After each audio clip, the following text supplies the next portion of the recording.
I'm not an enforcer. I'm more like A fixer.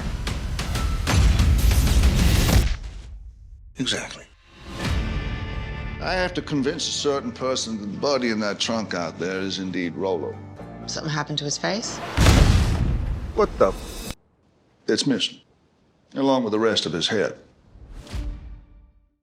Well, hey, are you ready for the time of your life? Are you ready for deep-fried criminals working their way through the underbelly, led by the Irish-American hero with a Mississippi twist, Pierce Brosnan? Then you are in the right boat, the right podcast.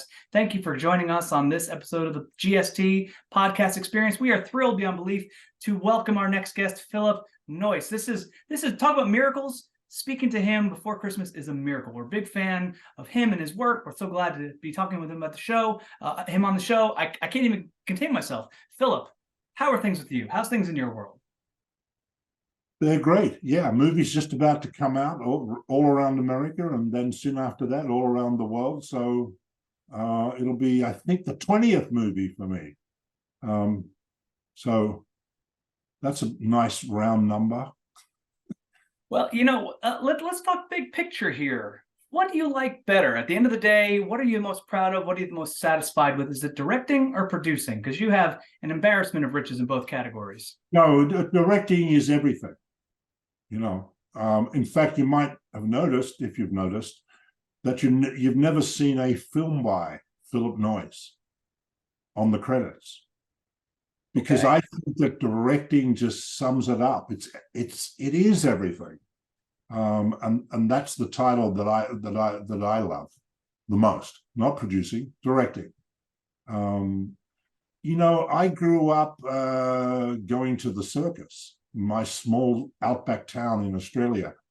The circus would come once a year on a train, and it would offload the tent, and I would go down and watch the circus. But afterwards, I'd wander over to the train that it had arrived in and look in the windows. And I noticed that the best carriage belonged to a person called the ringmaster. And from going to the circus, I realized that the ringmaster is the guy that brings on the clowns, calls for a drum roll, brings on the spotlights or riffs when nothing's happening. And I said, I want to be a ringmaster, and I want to get on that train and join that circus. And that's what I've done my whole life. So directing is where it's at. And you're damn good at it. I want you to be the first to hear. You are damn good at that. Speaking of Fast Charlie, you have a lot of TV credits to your on your resume, and so there's a definite distinction between watching Jack Ryan run from explosions and then moving to TV. And so, is there an economy? It seems like Fast Charlie has some sensibilities that are more in tune with the way TV is done, whether it's cuts, overexpose, and lighting. Can you speak to that? Yeah, well, it's not so much television as digital technology. Okay. Work. I will admit that I honed my craft of connecting to an audience through television, because traditionally in movies, you've got to get the audience into the theater, but once they're there, they're your captives. But in television, you've got to reach out of the screen and grab the audience and hold them in place, because they can go to 100 different other places at the same time. So television taught me the art of grabbing that audience and holding them. But digital technology is what has changed the way we make films and the speed at which we can shoot and work. Because now, we used to wait for hours for the lighting cinematographer to finish lighting. Now it's minutes, because we do so much of the work in post-production that used to take up time on the set. Gotcha. And in the old days, I can remember waiting for hours for explosions to be set. Well, nowadays we don't wait for any explosions. We add them later, There's no waiting. Well, even in Fast Charlie, you're able to cue crocodiles on command, or alligators, or whatever reptiles, just to find themselves to the dead bodies that are ready to get eaten. So very nice. Charlie is the next in a series of characters that you seem to be focused in on, whether it's Simon Templar or Angelina Jolie's character in Salt. It's like these are people who are specialists, usually on the run, and maybe an expert, but somebody who maybe is either facing extinction or maybe not trusted by any of their friends. What speaks to you about characters like this? Well, it's mortality. It's what speaks to all of us. It's why Oppenheimer was such a big success as a movie, because it catches that hidden fear that we have that we might not wake up in the morning. I've made movies with so many characters who are running away from themselves, but trying to avoid inevitable mortality that they see coming further down the line. And Charlie Swift is another one of those. He's a 60-something hitman concierge, as he calls himself, working for an 80-something gang boss, who has never settled down, doesn't seem to have any lasting relationships, and yet yearns for a future, but knows that he's extinct. He's going to be eliminated. The pandemic of killing is going to bring him down.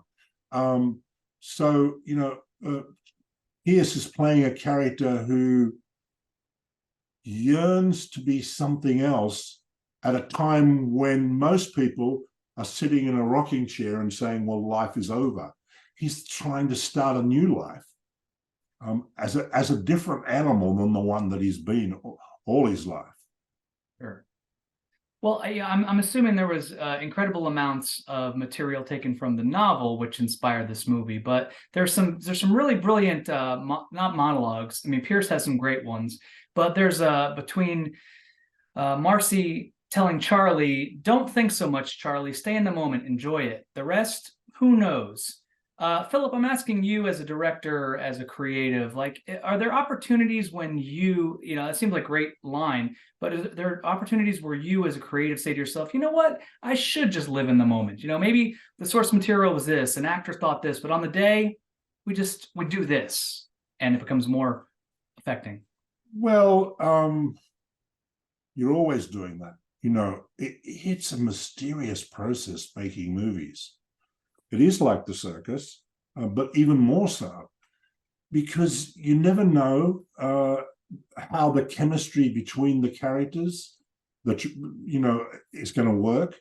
And this film in particular, because believe it or not, but we filmed for 7 days without Marina Baccarin, who plays the female lead in the film. We didn't know who was going to be Marcy until the 6th day, and Marina joined on the 7th day. Wow. So usually when you're making a movie, you have read-throughs and rehearsals, and you can judge the chemistry between the different characters. Here, there was no prejudgment. I arrived on the set, on the day she arrived on the set, and yelled action without any rehearsal or anything. So that was really a moment of an example of seizing the moment. Yeah. What you've got is what you're going to make the most of. Fortunately, I think that we captured a certain magic between those two. It's unexpected, and it's very charming, I would say, because they both have different avenues of life that they're coming from. But I don't know if they have baseball in the outback, but that's what we call a home run. So I'm glad that worked out. But there's one element of the film that I expect had to be planned meticulously, James Caan's involvement, because he has this great line where I got to imagine this is a James Caan-ism, where he says, you want God to laugh, you make a plan. So what was it like working with him, and that line specifically? Where'd that come from? Oh, wow. Like all the great lines in this movie, they all, with perhaps one exception, came from Richard Wank. a master writer, Wow. creator of the 3 Equalizer movies, who just dreams up incredibly bizarre scenarios for humans to extinguish each other and amuse each other. He's equally adept at character, drama, humor, and action. So that line that you're asking about was a wink line, but the process of working with James Caan was really moving. He arrived the day before he started filming, and he was just so excited. It was almost like I was working with a kid, and he was in his 80s.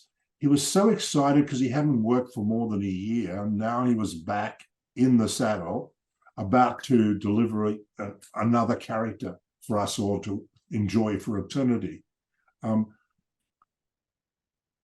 We had no idea that his sickness was advanced to the degree that it was. That was a surprise when we found later that he had passed, because he seemed full of energy on the set. But I must admit, when I look now at his performance and think about what he must have been privately going through, I think he probably drew on his travails, to make Stan Mullen, the aging crime boss, as effective and affecting as the portrait is. Sure. Well, that goes back to, show business, like Sinatra says, go on with the show, or even like circuses. If your lion's got a broken leg, we got to get him out there. Otherwise, these people aren't going to be happy with the product. I'm very curious about one other thing.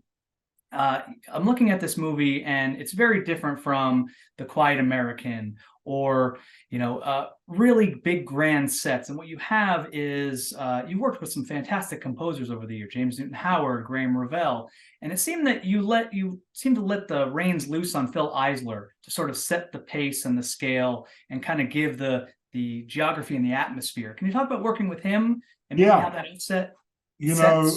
I was doing the pilot for a ABC TV series more than 10 years ago called Revenge. And Phil was one of the composers that was recommended to me. And he went on to do 6 seasons of Revenge, followed by 8 seasons of Empire.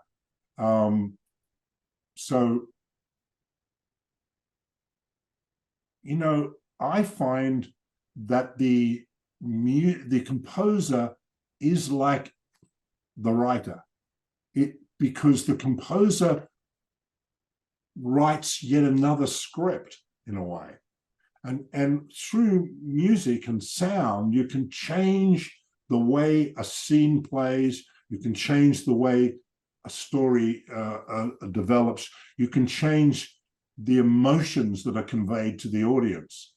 I let Phil have his way, as it were, because he's honed his art so perfectly in television. And I really loved the series that he's just done. What's it called? Outer Banks. Outer Banks on Netflix. Netflix, yeah. I mean, the success of that series is so dependent on Phil's music. But I've always, given full rein to my composers. I mean, Peter Gabriel made Rabbit Proof Fence into something beyond what it could have been.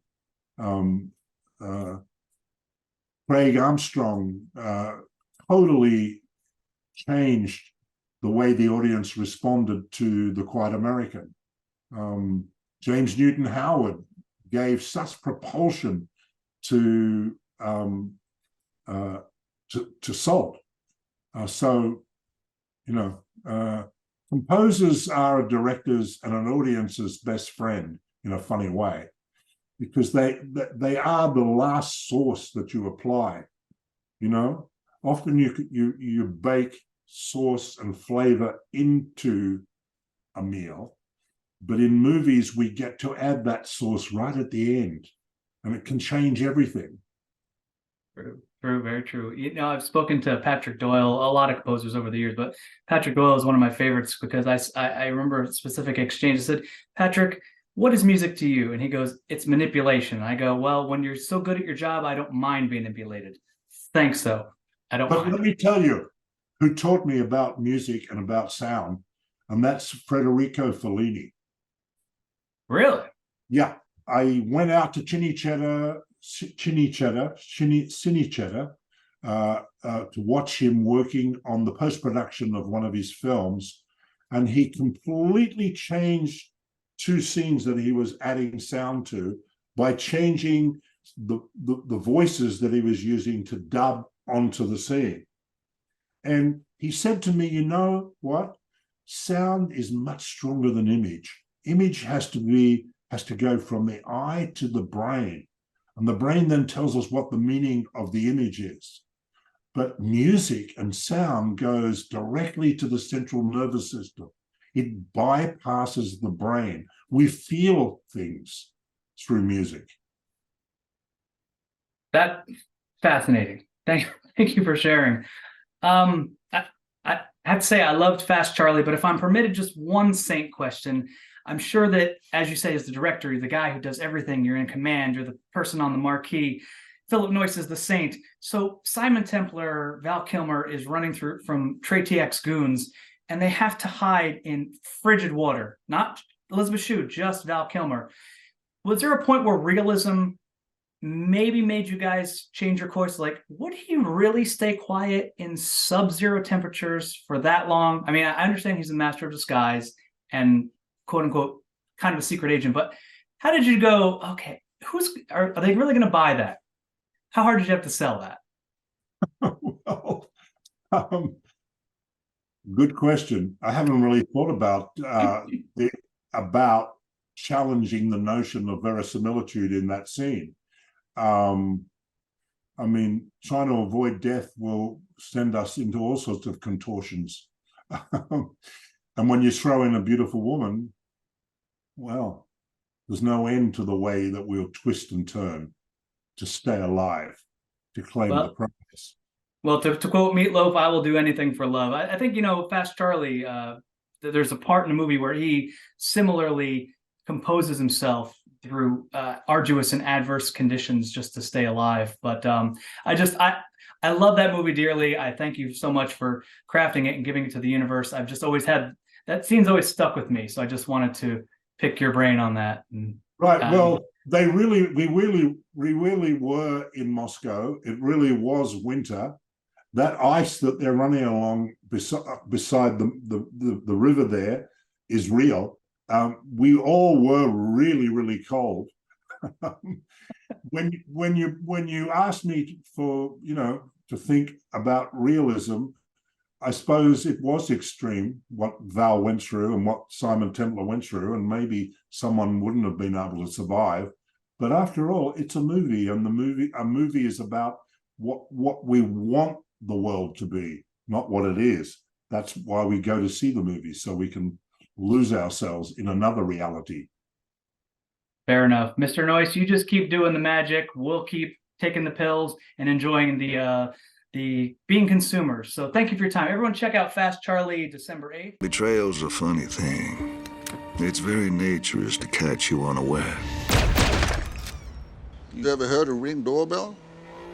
We're under attack. Stan's gone. And you should be too. I've always had one rule, Sal. Be good to the people who were good to you. Be good to yourself, Charlie, and get as far away from here as you can. You ought to get out of Biloxi, Charlie. That's what everyone keeps telling me.